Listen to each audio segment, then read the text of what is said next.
bad deeds of the conditioned souls in this world. So in that sense, we could say, being a devotee means to work in the Lord's courtroom. We have two choices, which court we want to work in. The first court is that of the empowered demigod, Mahajan devotee, Shri Yamaraj. And the second court is the court of Nityananda. Working in Yamaraj's court means helping his chief lieutenant Chitragupta, whose job is to note down all the mistakes and sinful acts of conditioned souls. So what does it mean to be an assistant to Chitragupta? Narada Purana describes, Papinam papagananam yakaroti naratama astitve tu yapapisan mityatve dvigunam paret. A fault finder is Naradama, lowest of mankind. If the sins are true, then the person who's counting them will equally share the sin with the sinner. But if the accusation is false, then they will get double the sin. They will get the reaction ascribed to the other person. So Papa Gananam means one who counts the sins of others. He is a servant of Yamaraj, servant of Chitragupta. So one time, there was a Brahmana who lived across the street from a prostitute. And the Brahmana was watching the prostitute, counting how many people are going to her. And that was his meditation. And the prostitute was meditating on the Brahmana. And the prostitute was thinking, oh, how many people are... She was counting all the good people coming to the Brahmana. So in the time of death, the Brahmana left his body. And when the prostitute left her body, the prostitute went upwards and the Brahmana went downwards because of their meditation. Because of their meditation. So intelligent devotees aspire to work in the courtroom of Nityananda, who is described in the following song by a poet named Krishnadas. Adosha Darshimar Prabhu Nityananda Nabhajinu Hanu Prabhu Charanaravinda. Lord Nityananda is a dosha darshi. He never sees the faults of others. So he is Mora Prabhu, my Lord. Why should Nityananda be our Lord? Because we have so many faults that who else is going to forgive us except Lord Nityananda? We need to approach Lord Nityananda. So what does it mean to worship Lord Nityananda? Just like if you go to the Ganga, you worship the Ganga with Ganga water. Or you may worship the sun with the fire of a giwik. So the way you worship all-forgiving Nityananda is by ourselves being forgiving. If we're busy finding faults with others, then we're not worshiping Nityananda. But we're working for Chitragupta. So to work in the court of Nityananda means we have to give up fault-finding and the propensity for bearing grudges. In Chaitanya Charitamrita purport, Prabhupada also says the qualification of a Vaishnava is he is a dosha darshi. He never sees others' faults. So in our lives we have a choice, a decision to be made. Which court do we want to work for? Do we want to help Chitragupta by being a papagananam, counting everyone's faults in the court of Yamaraj? Or do we want to give up finding others' faults and work in the court of Nityananda? One thing to consider in our decision is that whichever court we decide to work for, we will be judged in that court. So be careful. So I'll stop here if there's any questions or comments. You can ask at this point. You said that behavior of Madhyama and Hikari. Oh, here. Behavior of Madhyama and Hikari is to neglect envious people. Behavior of Madhyamadikari is to neglect envious people. Yes, could you say more about what means envious people? What does it mean, envious people? People who, the envious people you meet outside generally are people who don't want to listen, but who want to make blasphemy against you, make offenses. They will make offenses. If you mention Krishna's name, they will make offenses to Krishna. If you mention the chanting, they will simply make offenses. So that's envious. They don't want to hear the truth. They're not open to hearing or changing themselves. They're not open to hearing the truth, spiritual philosophy, but they have their own demoniac philosophy, and they won't allow you to reach them. And so those kind of people we avoid if they start making offenses, because if you hear the offenses of someone who is blaspheming, then you also suffer. Your creeper is damaged. Your devotional creeper is damaged if you hear their offenses. So that's why the Madhyama is very careful to avoid those who commit offenses. And he can fall down. The Madhyama can fall down if he hears somebody speaking offensively about Prabhupada, about Iskcon, about other devotees. Then he can lose his taste, he can lose his devotional creeper. So that's how you judge is if they make offenses. And you can usually tell right away if you're distributing books who is not open to hearing you. Unless you're a very expert devotee, you should not do it. Like, there are some devotees who can even preach to these people, but you have to be very, very expert and careful. Like when I heard somebody was distributing a book, and there was an atheist, and he says, "No, I don't believe in God. I don't want to read your book." And he said, "Oh, you're an atheist. Well, you should know your enemy. You should read this book to find out about your enemy." And he took the book. So, yeah, there are ways to preach. And sometimes you get these born-again Christians who just want to tell you you're going to hell. So Vaisheshika, he preaches to them. He says, "Oh, you're a Christian. How wonderful. Atheism is growing in this world now. You want to be a better Christian, then you can read this book." And so there's ways for very expert preachers, but if you're not so expert, better you avoid, because you can become damaged by hearing their envious remarks, their offensive remarks.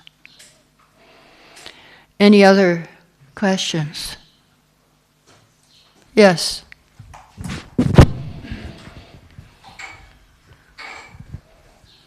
Mataji, I would like to better understand the definition of fault finding. and Yeah. especially in the context of management in an organization like Iskcon. Mm-hmm. Fault in the question of management. Yes, so there is a time when you can correct a devotee.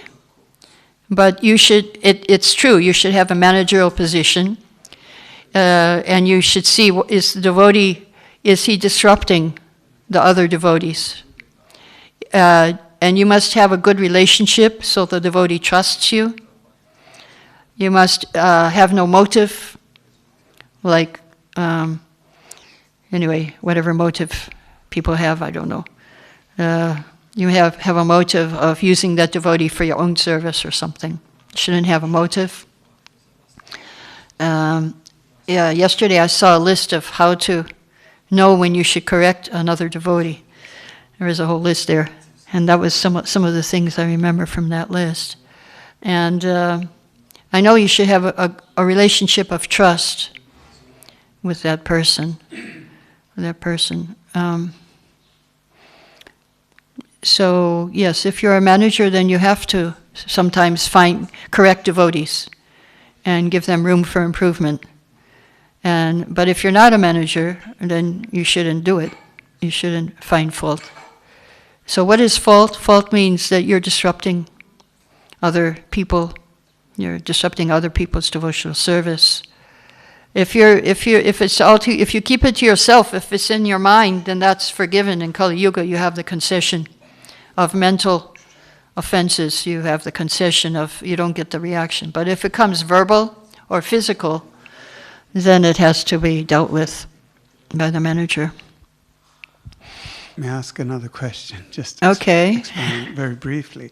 So when I say manager, I mean the business of seniority and this relationship of senior Right, and junior. right. So it extends beyond just management per se. Oh, beyond the management, okay. Not So- just a manager. Yeah, I mean, it is about a senior and a Yeah, junior, okay. and then the fault finding, and then the perception of both the parties, when especially both the parties may not be expert at managing or even receiving.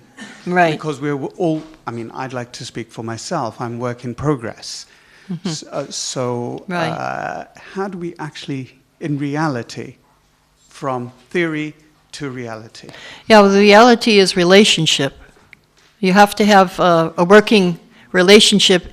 Generally speaking, if you're not a manager, if you're not in the position of correcting, if you're a senior devotee, if you're a brahmana, brahmanas see also, I mean, they're also in the position of being able to correct people. They don't give anyone advice unless it's asked for. That's another point to note. If you're going to correct someone, wait and see.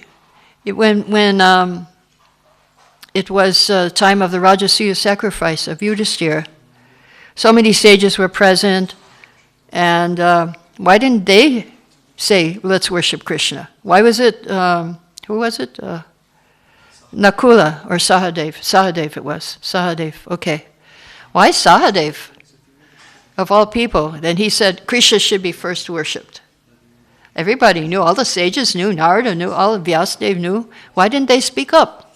So someone asked them, why didn't you speak up? They said, because no one asked us.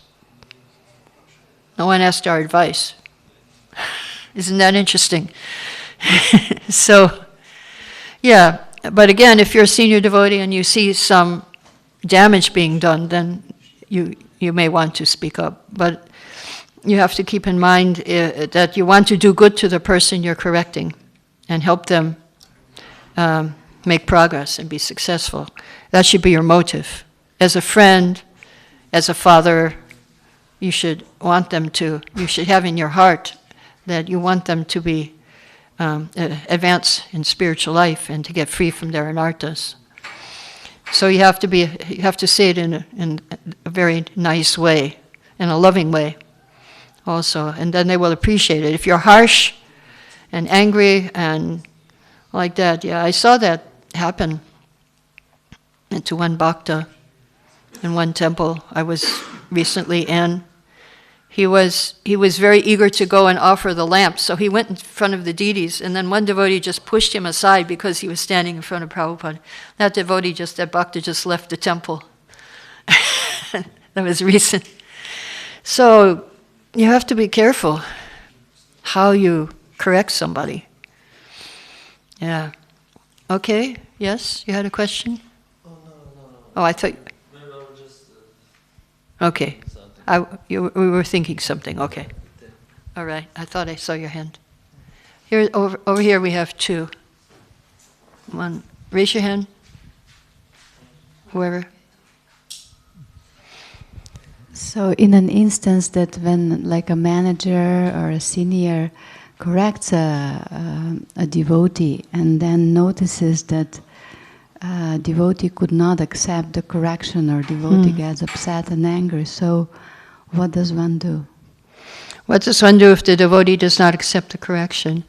Yeah, then the manager has to tell what are the limits of behavior, and say, okay, if you go beyond this limit, then this will be the reaction.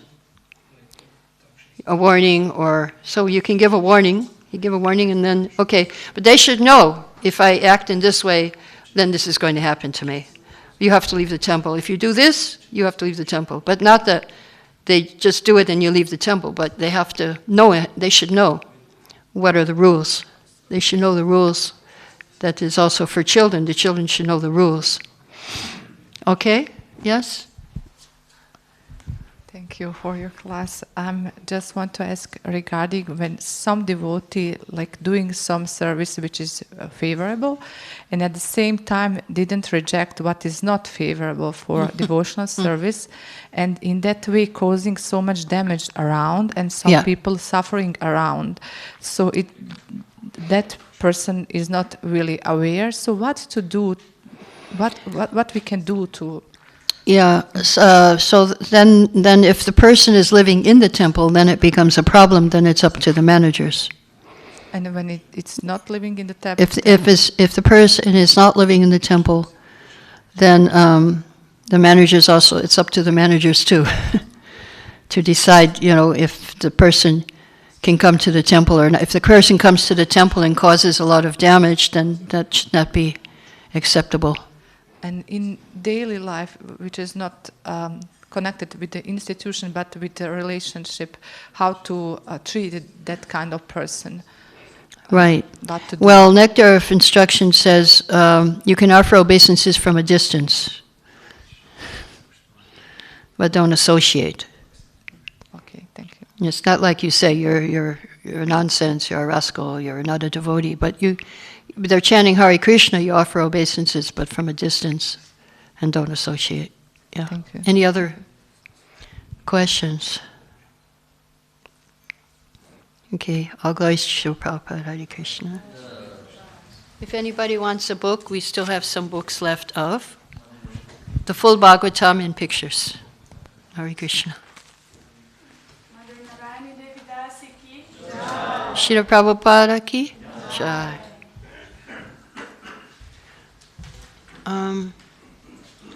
Tomorrow I need a projector. Who does the projector? Okay. Yeah, tomorrow and next We week. actually connect the projection.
Krishna Kirtana Gana Nartana Prabhu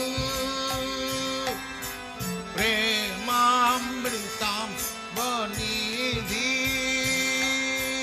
Dhira Dhira Jana Priya Priya Karo Nemar Ramu Pujito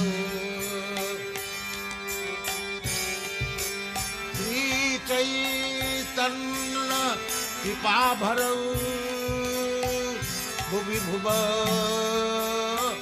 Bhara Vahan Tarak Bande Rupa Sanatana Raghujugo Sri Jiva Gopalaka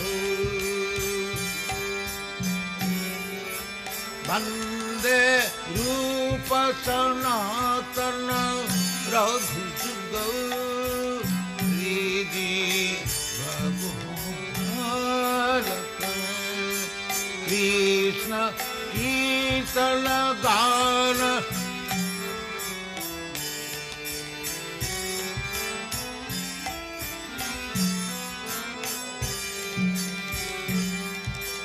Krishna कीर्तन गान नर्तन परम प्रेम में कामनी वीर वीर जन प्रिय प्रिय करो निर्मा पूजितम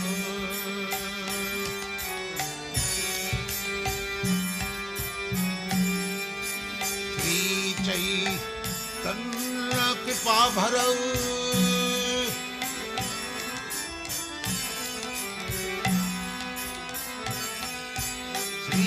चैतन्य कृपा भरऊ भुवि भुव मारव अंतरक वंदे रूप सनातन रघुजुग श्री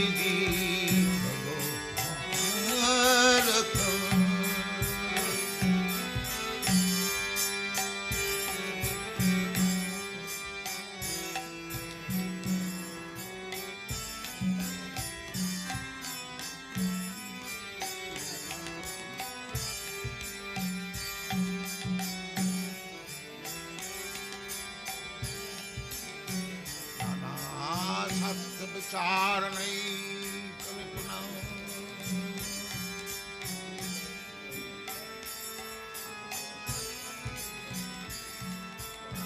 सद्धर्म संस्थापक लोकानां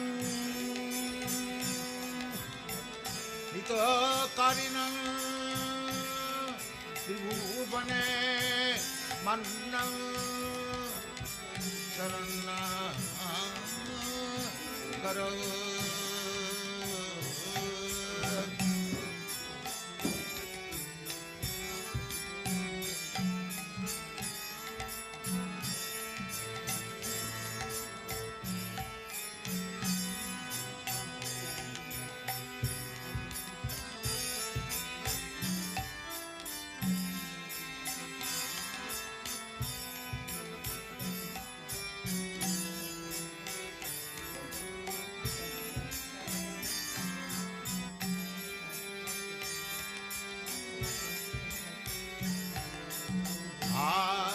विचार नहीं कल्पना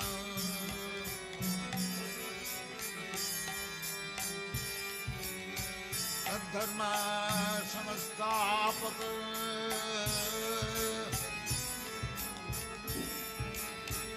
लोकानां हितकारिणां त्रिभुवने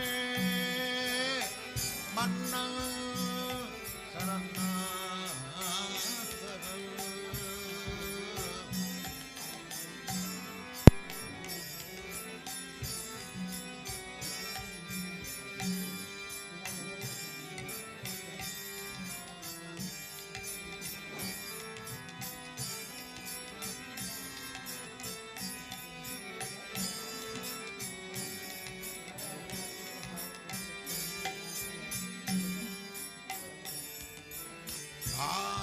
विचार नहीं कल्पना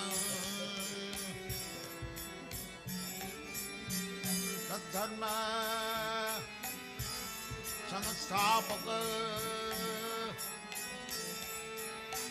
लोकानां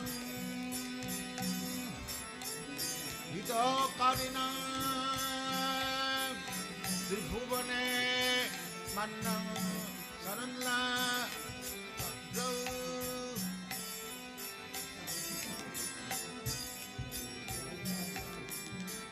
श्री चैतन्य कृपा भरऊ लोकानां हितकारिणां त्रिभुवने मन्नं शरणं करो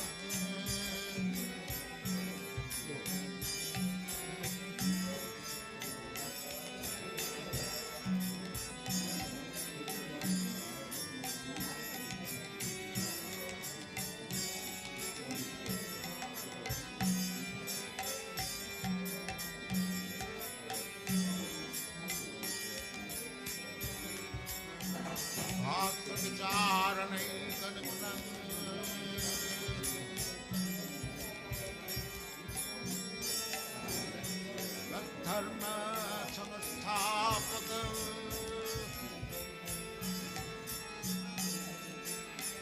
लोकानां हितकारिणं त्रिभुवने मन्नं शरणागतं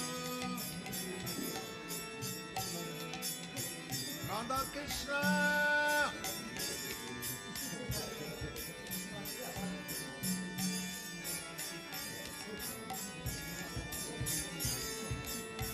राधा कृष्ण पदारविन्दौ मदनामृतौ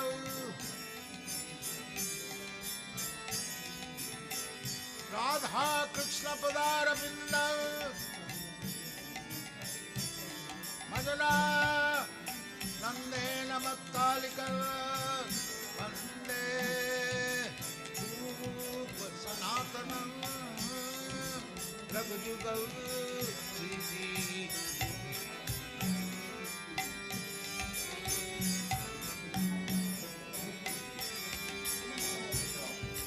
कृष्ण कीर्तन गान नतर परौ प्रेम निधि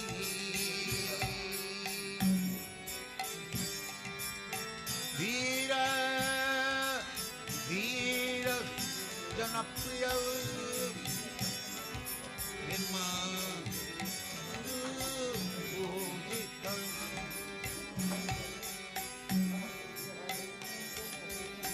श्री चैतन्य कृपा भरौ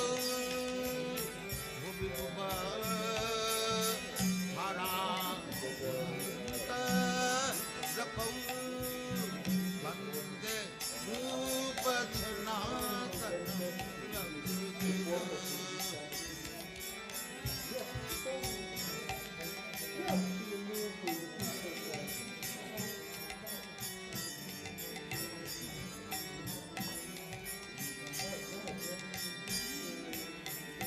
वासुदेव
सदा उत्सव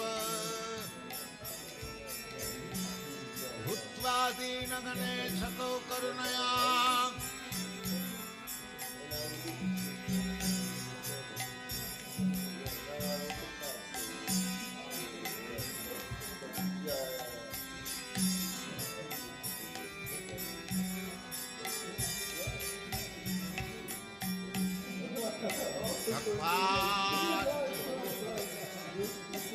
मंडल पंचनी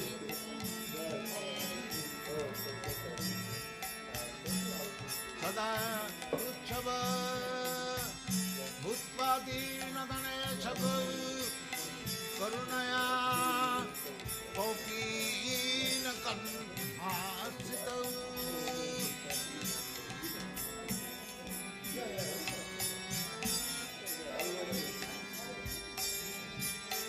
गोपी भावरसामृताब्दलहरी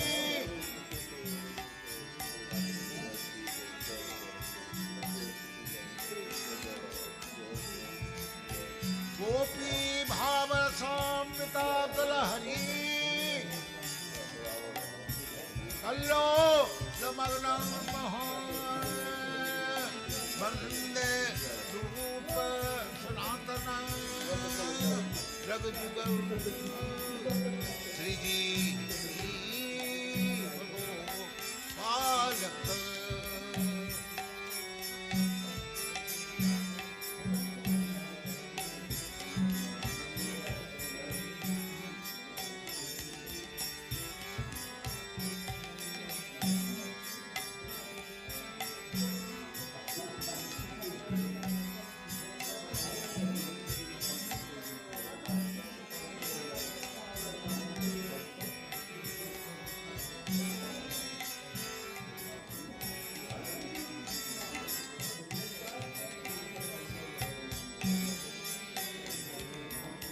हे राधे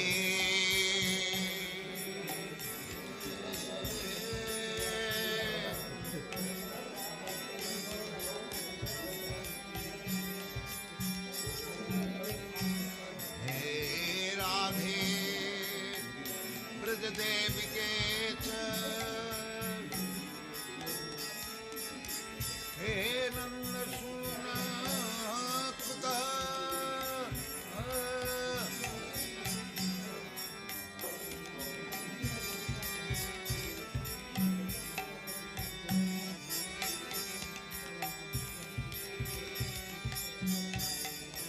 हे राधे ब्रज देविके च ललिते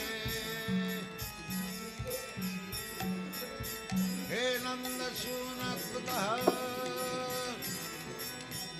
श्री गोवर्धन पादपतले कालिंदी वने तः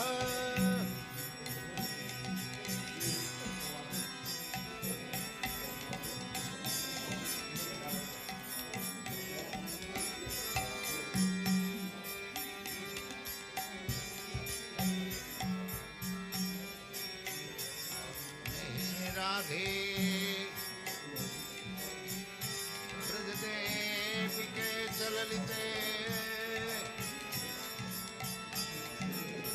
हे नंद शूनकुतः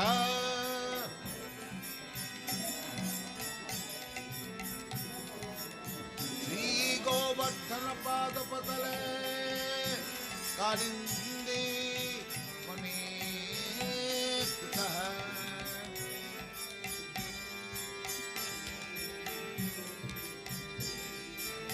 वो संतापिते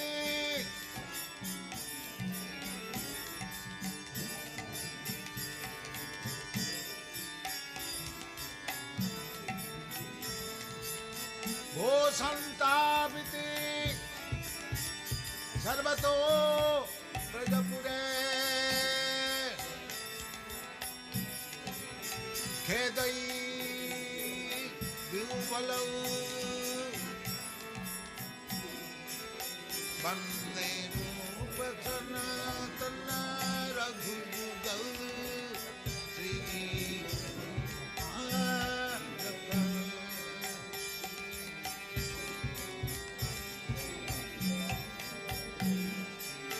वो संतापिते सर्वतो ब्रजपुरे खेदई महाविह्वलौ वन्दे रूप सनातन रघुजुगल श्रीजी पालक कृष्ण कीर्तन दान रतन परम प्रेमामृतम मनीषी धीर धीर जनप्रिय प्रियकर सरौ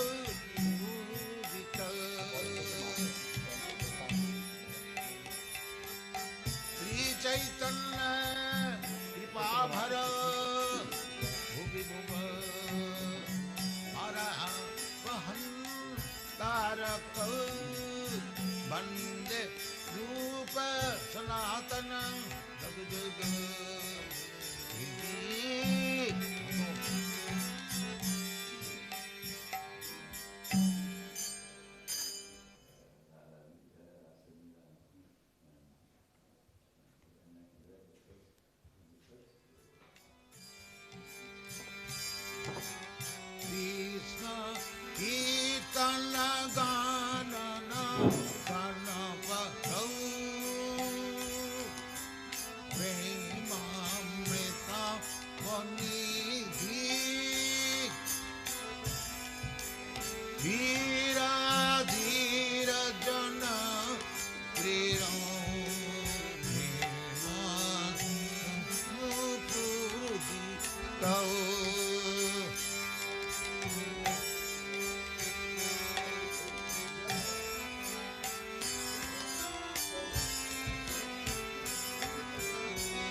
कृपाभरौ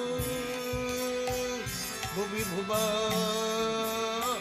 भारावहं तारकौ वन्दे रूप सनातन रघुजुगौ श्रीजीव गोपालकौ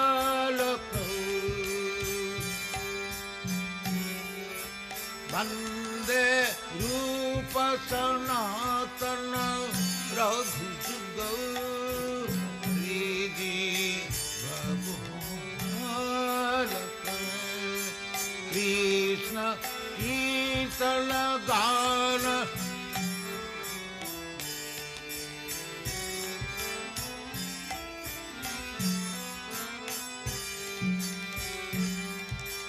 कृष्ण कीर्तन गान नर्तन परम प्रेम में कामनी वीर वीर जन प्रिय प्रिय करो निर्माण पूजितम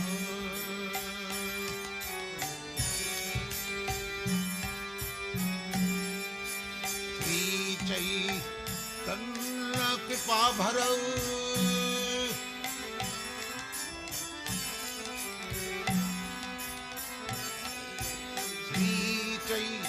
तन्न कृपा भरौ भुवि भुव मारव अंतरकौ वन्दे रूप सनातन रघुजुगौ श्रीजीव गोपालकौ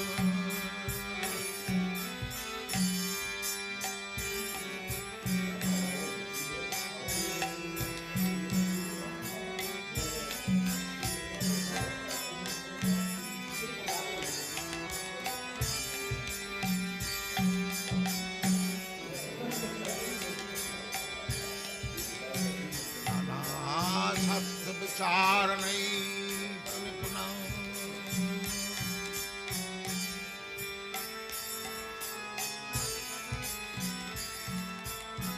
सद्धर्म संस्थापक लोकानां हितकारिणं त्रिभुवने मन्नं शरण करो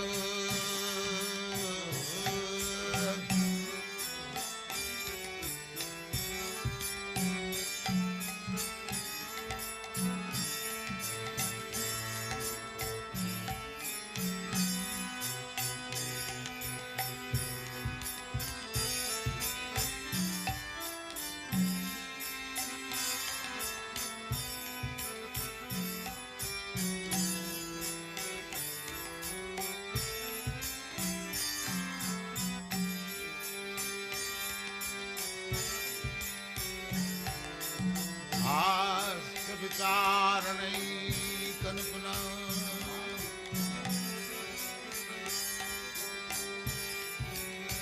सद्धर्म संस्थापक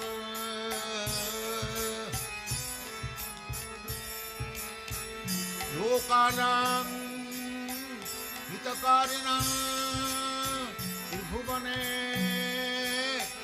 मन्नं शरणं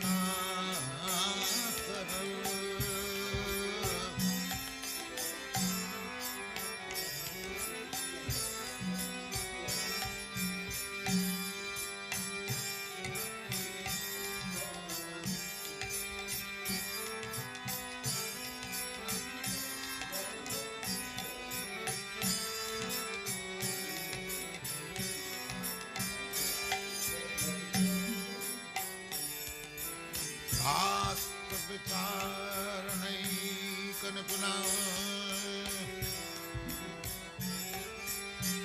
सद्धर्म संस्थापक लोकानां हितकारिणा त्रिभुवने मन्नं शरण्या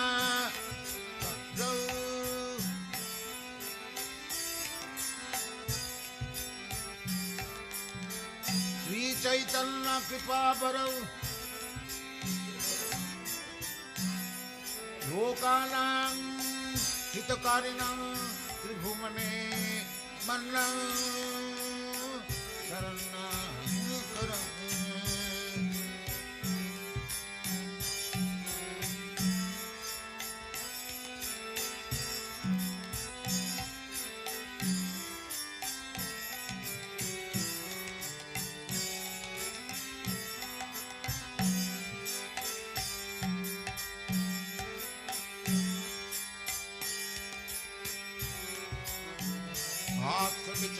विचारणैकनिपुणं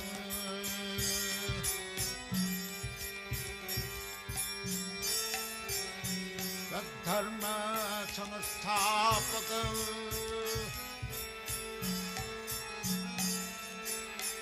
लोकानां हितकारिणां त्रिभुवने मन्नं शरण्यकरं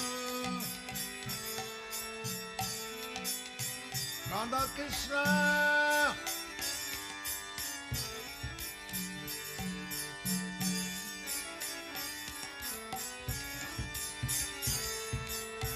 Radha Krishna Padarabindau Bhajanamritau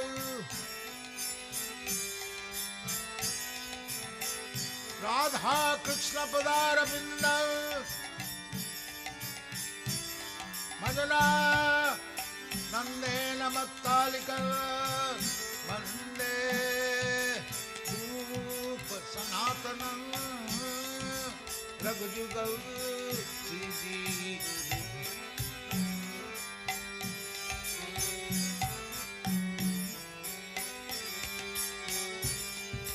Krishna Kirtana Dana Natara Parau Prema Manidhi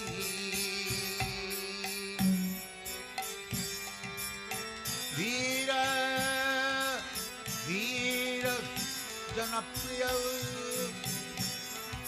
Nirma Pujita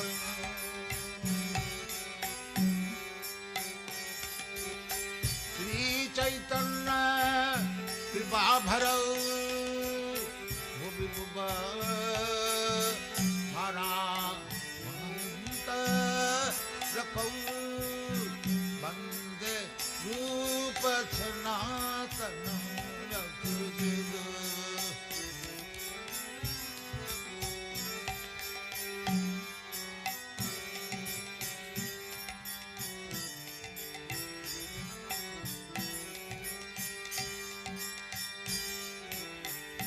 Vasuda Sadasure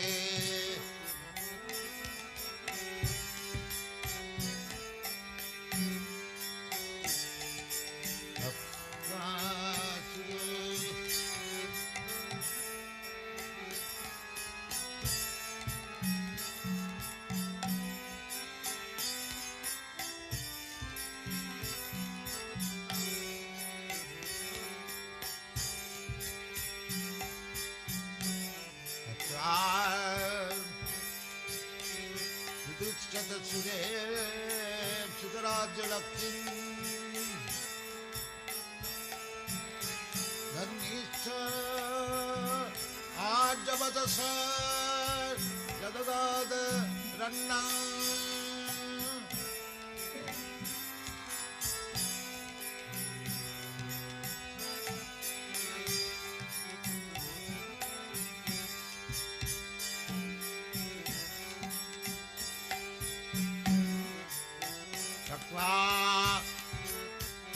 Mandalasani Sada Tuchava Bhutvadi Nagane Chato Karunaya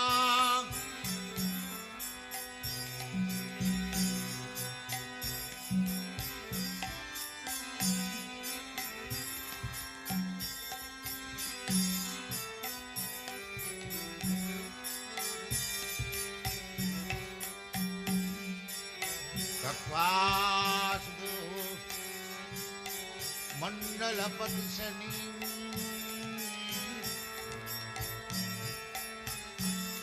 सदा उत्सव भूत्वा दीनगणेशको करुणया कौपीनकण्ठास्थितौ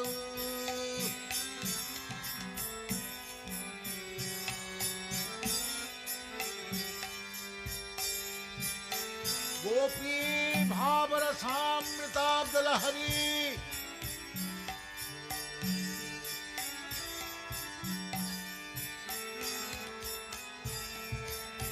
गोपी भावरसामृताब्दलहरी कल्लो लमग्नं वन्दे रूप सनातन रघुजुगौ श्रीजी भगो पालक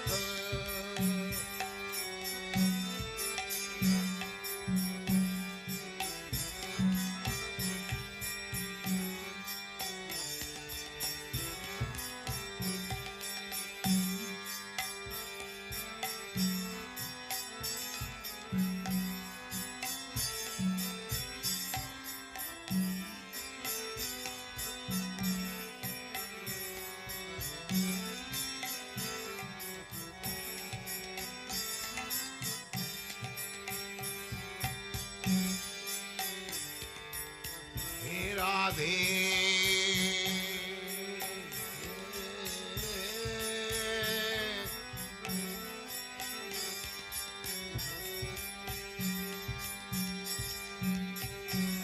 हे राधे ब्रज देविके च हे नंद सूना कुतः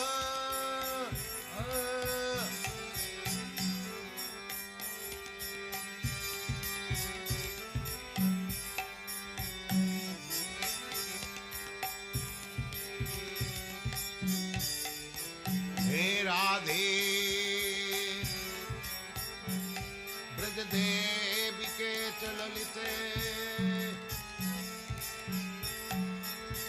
हे नंद सूनकुतः श्री गोवर्धन पादपतले कालिंदी वने कुतः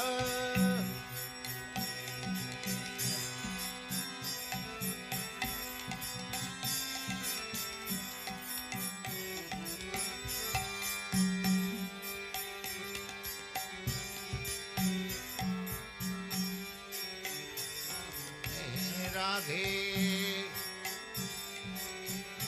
ब्रज देविके च ललिते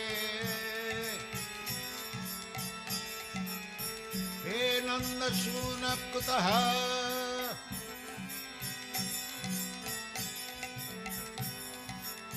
श्री गोवर्धन पादपतले कालिंदी वने कुतः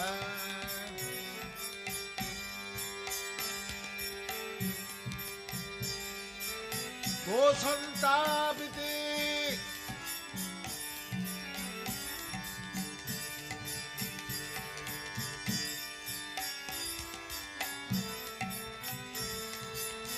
गो संतापिते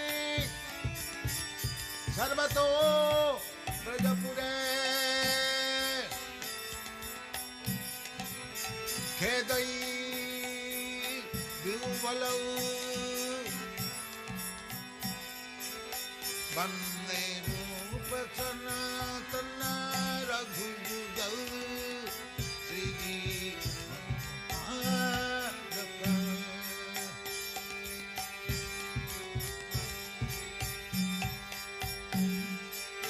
गो संतापिते सर्वतो ब्रजपुरे खेदई महाविभुफलौ वन्दे रूप सनातन रघुजुगौ श्रीजी बालक कृष्ण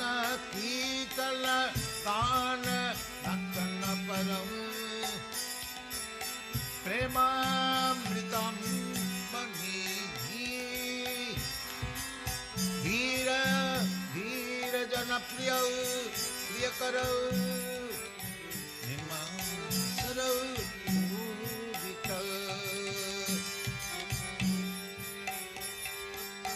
श्री चैतन्य कृपा भर भुवि भुव हर वहन तारक वंदे रूप सनातन जग जग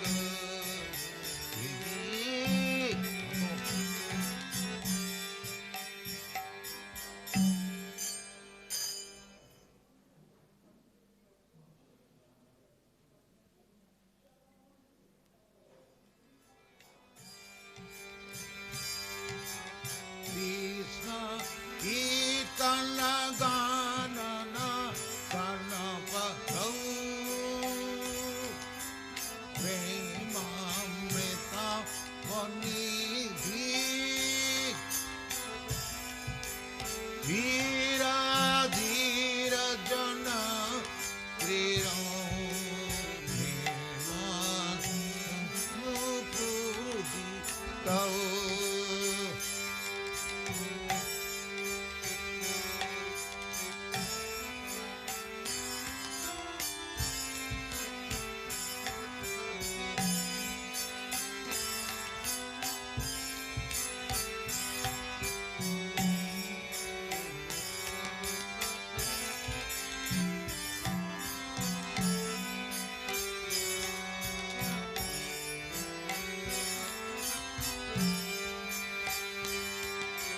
कृष्ण कीर्तन गान नर्तन प्रभु प्रेमामृतां वनिधि धीर धीर जन प्रिय प्रिय करो पूजित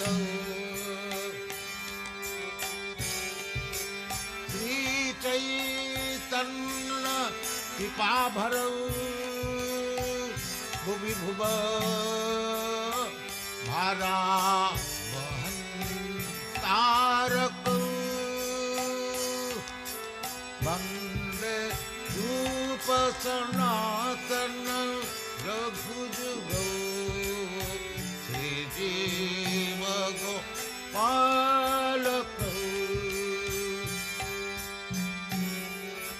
वंदे रूप सनातन रघुजुगौ श्री जीव गोपालक कृष्ण कीर्तन गान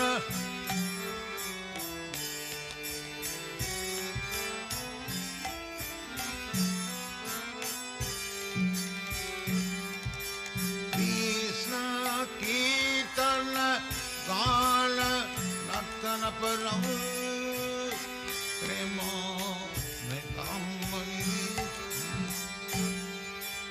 वीर वीर जन प्रिय प्रिय करो निर्मा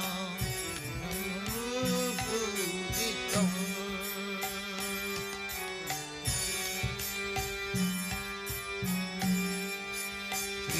चैतन्य कृपा भरौ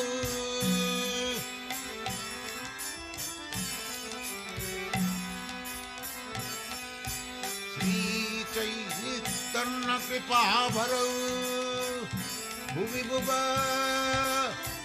मारव अंतरक वंदे रूप सनातन रघुजुगौ श्री जीव गोपालक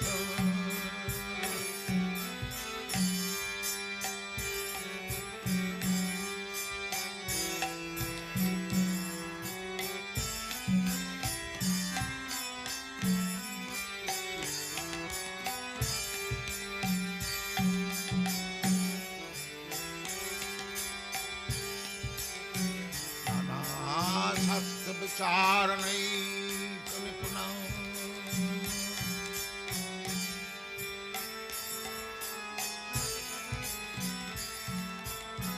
सद्धर्म संस्थापक लोकानां हितकारिणं त्रिभुवने मन्नं शरणं करो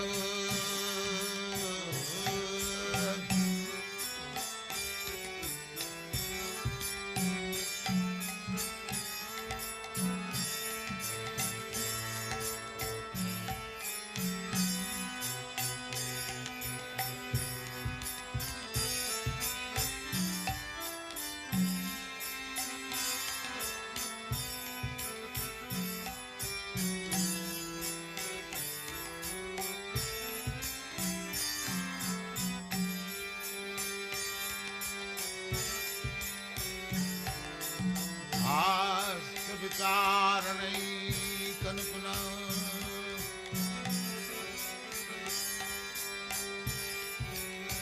सद्धर्म संस्थापक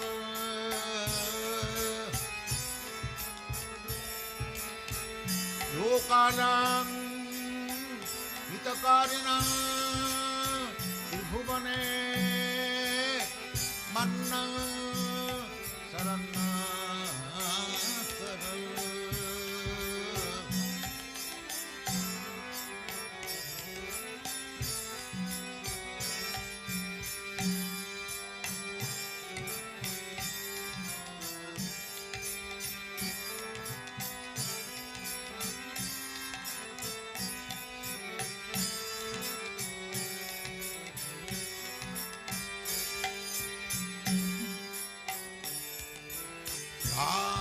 विचारणैकनिपुना सद्धर्म संस्थापक लोकानां हितकारिणां त्रिभुवने मन्नं शरणं